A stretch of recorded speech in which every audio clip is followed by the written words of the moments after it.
So, Mayank, thank you so much for coming on to Startup Steroid today. I'm really looking forward to this conversation because you're an entrepreneur as well as an investor.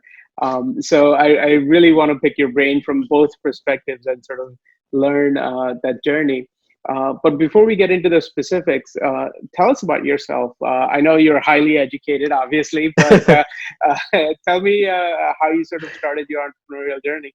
Hey, thank you so much for having me here, and yeah, it's my pleasure to do this interview with you. I've been looking forward to it since we talked about it a few days ago. So, yeah, I mean, highly educated, right? That's something that doesn't like really always go down really well, but there in circles like these, it's appreciated. So I'm grateful for that.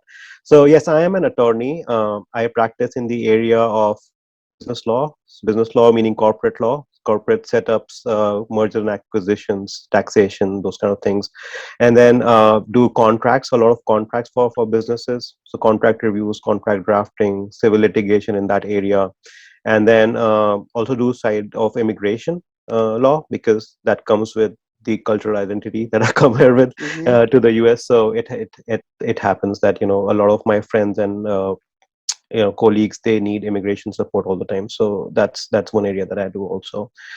Before I became an attorney in 2012, I completed my PhD in operations research, and within operations research, a specific area called decision and risk analysis, from USC, University of Southern California. And I was working on things like counterterrorism, social policy, environmental policy, climate change, and all those things. And I was associated with an institute in Austria. It's called International Institute for Applied Systems Analysis. So I was working with them on these social problems. I was working with the United States Army Corps of Engineers, Electric Power Research Institute. So a lot of good innovative research in our application of decision analysis models to social problems. So how do you overcome these issues? Where do you invest the money? What kind of steps you need to take to overcome any risks that you foresee in the future? So those kind of problems basically. Right. uh, and before I did that, I was by background, I'm a chemical engineer. In 1999 I graduated from the National Institute of Technology in Karnataka with a chemical engineering degree. I worked with ITC Limited in their paper manufacturing division in Bhadrachalam in Andhra Pradesh for a few years, then went up to a management consulting firm in Singapore, and then from there landed up here at USC to do that PhD. So yeah, I mean, that's been the journey. So yeah, I was saying that my entrepreneurial journey started in 2005 when I joined my PhD program, and my professor, he's pretty prominent in the decision and risk analysis field. So he had a lot of private contracts coming in from even governmental agencies and private companies. So we started working on those. So he gave a chunk of those projects to me to be his research assistant, or even draft up responses, lead those projects or those assignments.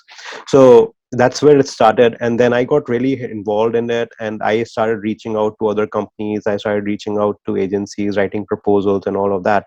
So it became like a huge business. And while I was in school, to the extent that I could manage it, we started off, we did pretty well for 6-7 years. And then once I entered law school, I was like, no, I have to now decide whether I want to do this, or which way do I want to go. So Right. that's when I stopped doing that. But at the same time, it gave me a lot of motivation and insights into how to run a business, and what benefits it offers. So I always had that at the back of my head when I was going to law school, that at one point I want to have my own firm and do my own thing. So I made a conscious effort when I got out that I trained with somebody who was experienced, and he could teach me how to run my own practice and things like that. So that's how the entrepreneurial journey started. And then once I got out, I trained with him, and then I went on my own. And then through that process, working with him, working with that attorney, and through my own experience and my own firm, I got to work with a lot of entrepreneurs, right? So I was helping them set up their organizations, helping them draft their patents, understanding the IP issues, funding, investor relationships. So all of that, I was going through the whole life cycle or the whole journey of the entrepreneur, through proxy really. And and then also got to learn a lot about technology, what's happening, so had that idea. So last year in pandemic, when we had nothing better to do, a couple of my old clients, we became friends, we became close. So we started talking about things that we could do, and we had a couple of ideas. So we launched a company, uh, that focuses on using technology to help people navigate through transportation systems. That's one thing that we're working on, and the other one is optimizing food supply chains in India.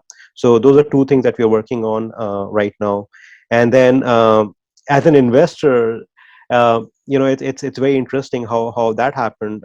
My wife is a physician, and she didn't take the traditional path of a physician, so working in a clinic or something like that, or in a hospital. But she decided to go on and work with organizations like GE and Roche. And there was a lot at that time in 2012 2013 when she graduated as a molecular pathologist, in the area of a lot of these companies were buying newer or newer technologies, newer companies. There was a lot of energy in that area. So she became involved in those technology evaluations, the due diligence process really, in terms of evaluating, whether those companies were good fit or those acquisition targets were good fits, and what can the company expect once they acquire them. So things like that. So again, through proxy, I got to see that due diligence process, and how that investment process works. So that gave us a lot of confidence in terms of going out on our own. And we had some friends in India who were starting their entrepreneurial journey right around that time. So the timing was perfect, I would say. That's when the things were starting to pick up in India, and it meant that our money could go a longer way, of course, because Right. we were investing in India. So that's when we started investing. We invested in a couple of medtech companies, more that she had understanding and knowledge about. So we invested there, and then I invested in one educational technology company in India in 2015 2016 time frame. So that's how we started our investor journey. And I'm looking to do more in that. I haven't been able to concentrate a lot in that since then, but those three companies are doing fine. I mean, we haven't lost money there yet. Maybe in a couple. So that has been motivating. So we are looking to do more in That's as we invest. fantastic. Yeah. Yeah, investing at this level is generally, a 5, 7, 10 year journey. So Yes. Yeah. the fact that you're already 3, 4 years into that is fantastic for those early investments. Yep. Hopefully, you'll see some results soon. But Yes. when you did make those investments, let's talk about the process and how you actually made that decision. Uh, Sure. what Obviously your wife being in the medical space, you looking at education, what were the initial things you were looking for in startups when you sort of were out there looking for targets to invest in? So these three opportunities that came our way, those were more through family friend kind of network, Okay. right? But at the same time, I do understand what you're saying. So the question is, so when we do look at, and we have been looking, we haven't invested actively, but we do continue to look for things like that, right? So Hmm. opportunity to invest and things. So I think the most important thing for me is looking at the problem and the solution, right? What is the problem that we are trying to solve, and what is the scope of that problem, and how is this proposal that the company is proposing, how would that solve it? So that's the key piece that I look for. And then the other thing obviously is the founder or the team itself. So those are two primary things that I personally look for when I'm thinking about investing in a company. And even if you look at going back to that, the three investments that we made, Hmm. we understood the problem, we understood the industry, we understood the solution that they were offering. And when we evaluating the team, we having come through reference and we having known them over the years, that was a big factor in us making that decision to invest. So again, those two factors, if you look at them, retrospectively, those were two big factors there as well. So let's break them down a little bit further as far as the industry and the type of company. Um, are you more focused on, the size of the opportunity, meaning this can be a global solution, going broad, or are you looking for a niche, but a deep niche that, once you are in, you can dominate?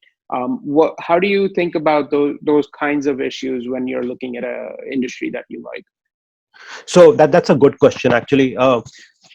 Usually, I mean, I would prefer to go, and that's a personal choice. I think Mhm. we I'm looking more for a global solution, because in this day and age, going into a very niche area, I think it restricts the market. So I think, Right. for me personally, if there are more users there, it can be used anywhere in the world. I think it has more opportunity to grow and earn more value for the money that we're spending. So that would be my personal take on that. Of course, I understand the niche part, because I get a call for a lot of, like, lawyer solutions. They're doing this, doing Mm, that, but I personally feel like, they're already, like, that market is already being dominated by a couple of players, and okay. the opportunity to do something, it may be there. I'm not saying that, the solutions are not all good, but the market is so small, and I Mm. just don't feel comfortable, going in that direction. Right, right. Yeah, No, that's a great point, especially when you're looking at a mature space like yeah, law. yeah. You're absolutely right. In the medical space, I know that can be a little bit Different. different. Yeah. As far as, if you go after a single disease or single sort of Yes. modality for cures and things like that, there can be a lot of opportunities there. Any thoughts on the medical side? I know that's your wife's side, Yeah. but So even, so I totally agree with that idea of, in within the medical space, there are several niches, right, that one could work on, find a solution in. But again, the whole, if you look at the whole medical industry or the pharma industry, they just bet on the idea that, once you have a solution, it's easily transferable to the global market. So yes, you could have a niche, and you could be working in a very small area, but it's just the way the medical industry is, and its global applicability, that once you have it, you can just, make $1 billion out of that small niche, right. basically. So that changes the practice. In certain areas, that's not possible. You can have a niche, which works in a particular region, but it may not be applicable at the global scale. So, I'm particularly, principally, personally going after, the global opportunities, because I think, in times to come, the local flavors and everything would change a little bit, and of course, now we are doing everything on Zoom, so Right.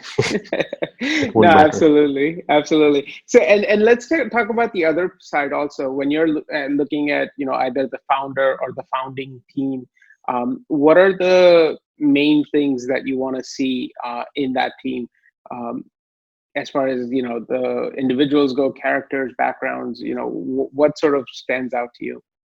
So, Dhaval, when I do that, I talk to the founder first, and I ask a few questions. And if I get a sense that there is some that are trying to hide the ball or trying to play a game, that's when the story ends for me. So first Mm, thing that's very important for me is honesty, and being transparent about what they're trying to do. If they're looking at me as an angel investor, they have to respect me as an angel. So don't try to, like, don't give me all of that. Just be very transparent. So that's the first thing for me. Second part is, of course, how much experience do they have in a particular area, right? And that theory doesn't apply to me, right? Because I'm an attorney. I'm trying to do something in food supply chain. So I understand that it may not always work out, but as an investor, I and of course, I would like to be treated the same way once, somebody is evaluating me for investment. But that's other thing that I look for. So, because what I have felt and seen is, if you don't have an experience, if somebody doesn't have an experience in a particular space, the chances that, they will be able to deliver a good solution are really small. They can, I mean, mm, if, nothing is impossible, but it's the chances are small, just statistically speaking. So right. that's the other thing. And then the other aspect is, what experience do they have as an entrepreneur? Is it their first gig, or have they done it in the past? Not necessarily that they have, successfully done it. Even if they have gone through the process, they understand what it takes, and they are motivated enough to do it again, that gives me more confidence. So those are the kind of things that I look for. And of course there has to be a team. It cannot be a 2-person show or a 3-person show. As long as they have a team, they have a good sort of backing from some advisors and things like that, I feel confident in moving forward and hearing more about what they're doing and what they're offering. That's that's fantastic. And I think we're gonna have to get t-shirts made with the saying, if you want me as an angel investor, respect me as an angel. That's a fantastic saying.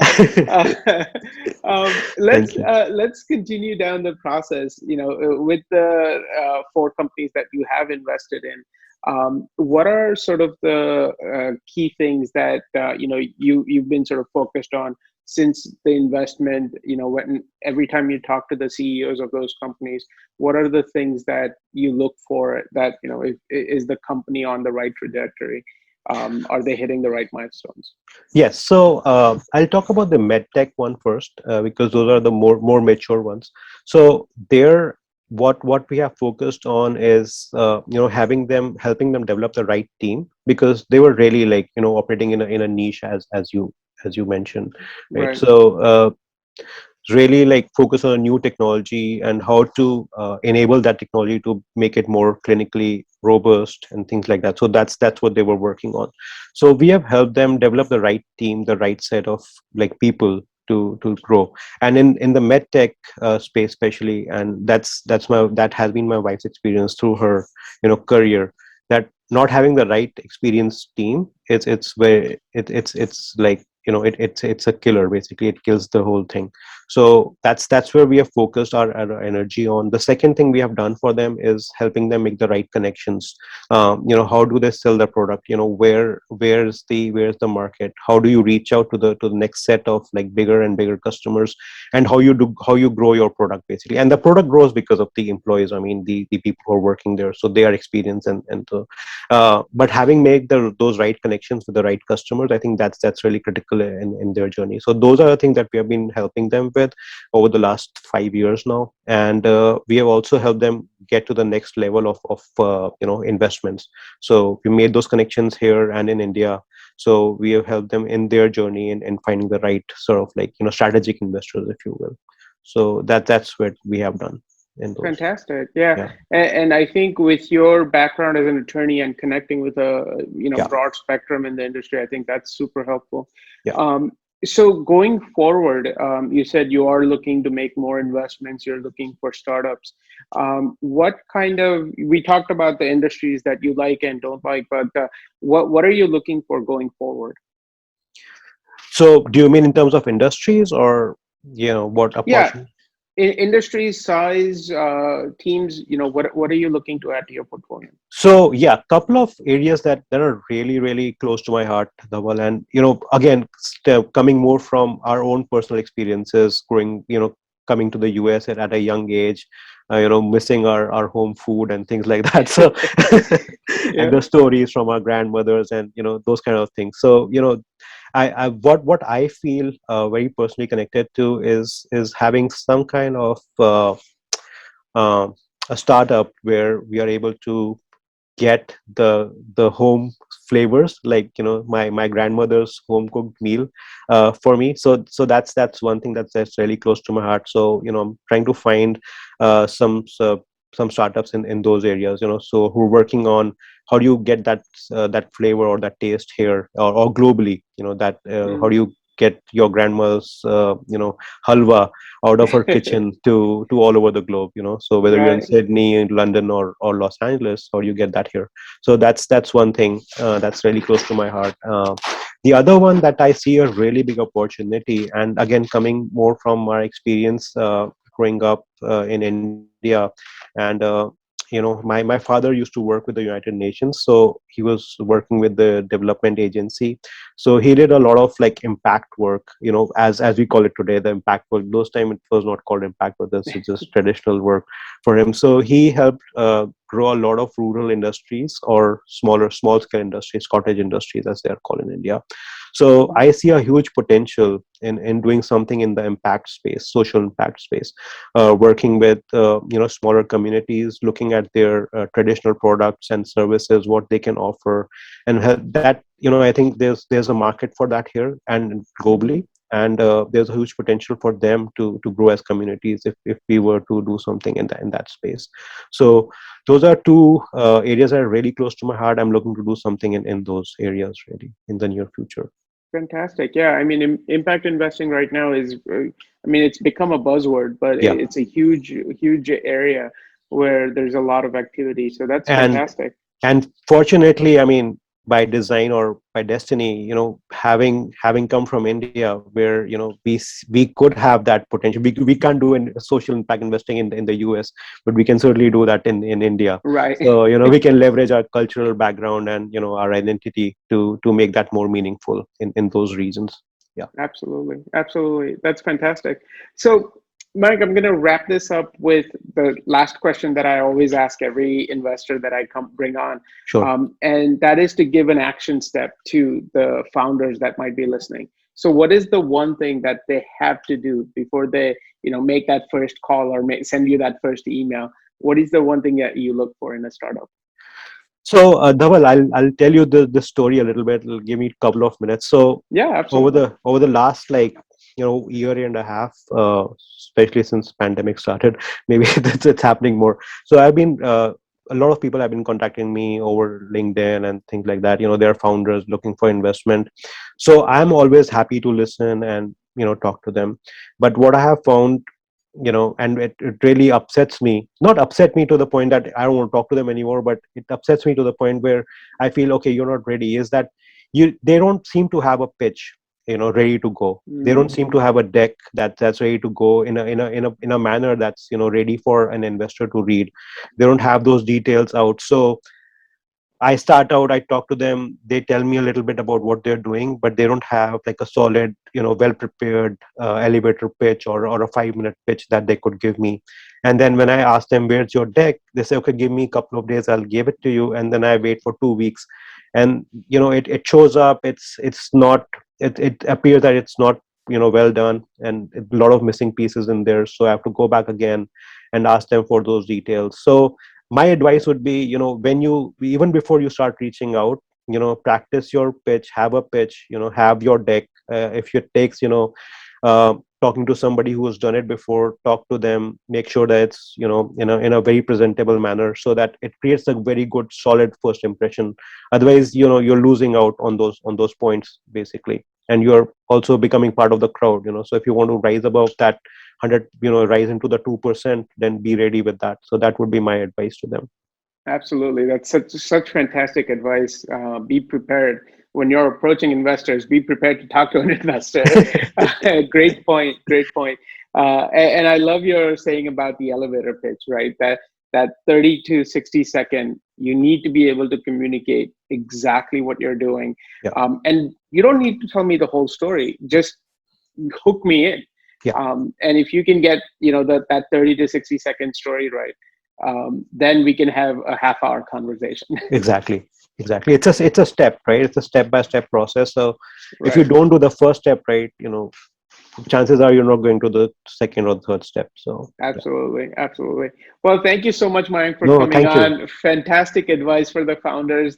Loved learning more about your story and your entrepreneurial journey. And yeah, let's continue the conversation offline, Sure. and hopefully we can do some investments together. Absolutely. Well, thank you so much. I'm looking forward to it.